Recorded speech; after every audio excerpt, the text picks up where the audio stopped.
Hello and welcome to the latest in our Master Your Money series, where we take a close look at some of the internet's most searched for terms relating to your personal finance. And today we're going to be explaining how to choose the right savings account. But before that, don't forget to hit subscribe to our YouTube channel for more information about markets and investing.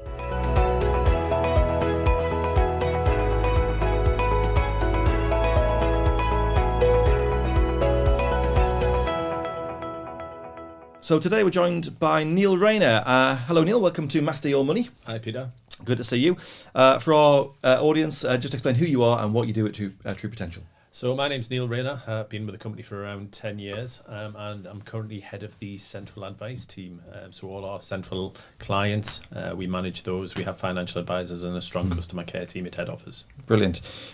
Just maybe explain, if you wouldn't mind, before we get into the detail about savings accounts. Most people, how would they think? What would they think of when they hear savings account? Perhaps they think of their current account in their bank, but is that the most obvious choice? Could be either. Could be in the current account where most of their bills come out of and where their wage goes into, or it could be a separate account, such as an instant access account, where they put money away for a rainy day or a long-term sort of investment. Yeah, and why would, if you like, people want to use a savings account? What would typically that be used for? What would you use yours for? Let's say. I would, use to put money away. Any of my net disposable income, what I have from my wage, once all my bills have gone out, I would put a portion into a savings account for maybe saving for a new car or saving for maybe a longer term thing. And would they be, typically would they be for short-term goals or slightly more medium to long-term, or does it not matter? Or are there different types of savings accounts depending on what your needs are? Can be. So either you've got a short-term savings goal, maybe you want to buy something pretty quick, or maybe you've got a longer-term savings goal as well.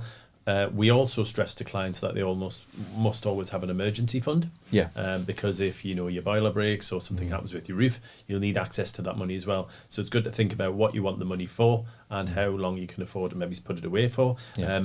Savings accounts can be instant access, or they can be maybe fixed for 1 year, 2 years, 3 years. And typically, what are the interest rates like that you would get on a savings account at the bank, for example? Would they be attractive, or how does it look? Not typically high at this moment in time. Normally the cash, maybe it's a cash ISA or maybe it's a 1 year fixed. You'll probably be looking for a cash ISA between around 0.5 to 0.8%, so very, very low. Even if you looked at maybe putting something away for 1 year, you'd probably be looking at something like 1.3, something like that. Yeah. And with inflation, we hear a lot about inflation being, historically quite high at the moment, up towards sort of 9%, that sort of area. If you're getting 0.8 on your savings account, what does that mean in real terms? Yeah, so basically your money isn't keeping up to, the purchasing power of what you want it to be. So if you have, say, maybe £1,000 in the bank, inflation is running at 9% at this moment. What it means is that money isn't going to buy you what it's going to buy you now, what it's not going to buy you in 12 months' time. So the inflation figure of 9% is eating away at that £1,000. You touched on ISAs a moment ago. People will be familiar with different types of ISAs, but there are a lot of ISAs, aren't they? What's the advantage of an ISA over, say, a typical just bank savings account? So tax efficiency. An ISA is basically an umbrella over your savings, if you like, whereas it's free from income tax and it's also free from capital gains tax. Okay, so anything that you put into there from your annual limit, which is £20,000 per year, is sheltered from a tax point of view. The benefits of doing so is obviously when you come to access those savings, you're not going to pay unnecessary tax on there. Yeah, and there are different types of ISAs, aren't they? People will be most familiar perhaps with a cash ISA, but what are some of the other types of ISAs? So you have a cash ISA typically in a stocks and shares ISA when you're looking at really the underlying investments or makeup of that fund. A cash ISA is specifically what we've just said. It's put into it's in cash. You might get a very low rate on there typically at this moment. Like I said, we're looking at about 0.5 to 0.8 and it's typically that every bank or investment company would hold. Then when you look at stocks and shares, which is basically invested, if we looked at the True Potential portfolios as an example, a diversified range of investments in there. And like I said, the annual limit is the same as £20,000, but obviously you're subject to things like the investment underneath it, which would be anything from shares to gilts to bonds. A very diversified account. Yeah, and you mentioned the True Potential stocks and shares ISA. What sort of growth have we come to expect on say, the True Potential, say, balanced fund that will be inside that stocks and shares ISA? What sort of growth could people... Well, it depends, obviously, through different years, what sort of growth you're getting. But typically, if you looked at maybe it's around 6%, something like that, 6 to 7% over the course of a year, that wouldn't be typically unusual. The more risk that you take with those individual portfolios, or the less risk that you take, is obviously determines what sort of returns that you could be getting. And would a stocks and shares ISA, say, if that were your main savings account, would that be, if you like, better for your long-term savings, or could you use that equally for short-term purchases maybe in the next year or two? You can access it as easy as you want to. So when we look at goals or investment goals, what we typically look at the medium to long term. So we look at typically anything from maybe over 3, over 5 years, over 5 years typically. So someone that was saving for retirement wouldn't have in their 20s wouldn't have a goal of 3 years. They would probably have a goal of 20 to 25 years, 30 years.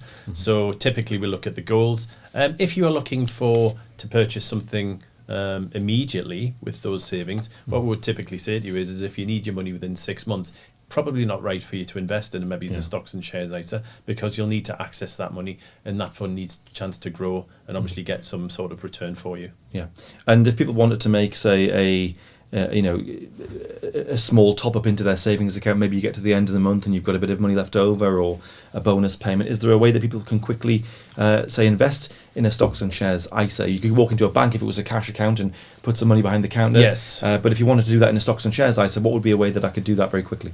So if you maybe looked on the True Potential app, you can open up our app on your phone. A lot of people use their mobile phones typically now more than anything else.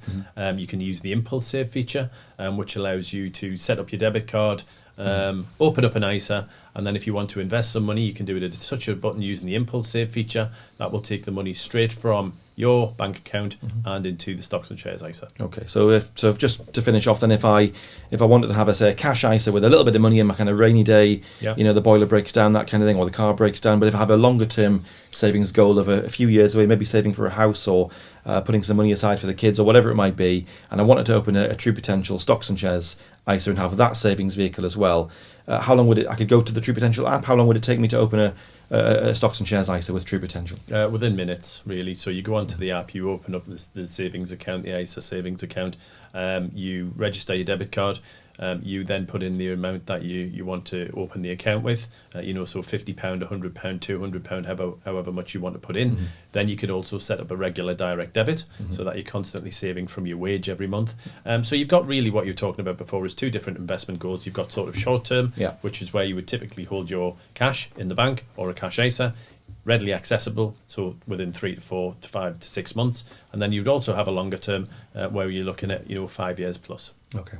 Thank you very much, Neil. So there you have it. Lots of ways to open up and have your savings account set up. If you want to find more about the True Potential options for you, just get onto our website, tpllp.com, and there's lots more information on there. And don't forget to hit subscribe to see more of our Master Your Money series. Subscribing to the True Potential YouTube channel is quick and easy. Simply go to the channel on your desktop or through the YouTube app on your phone and click the subscribe button. You can then press the notification bell symbol if you wish to be notified as and when new videos are released. Doing this is a great way to keep yourself updated with market developments and personal finance insights. Thank you to everyone who has subscribed, and we look forward to continuing to help you do more with your money.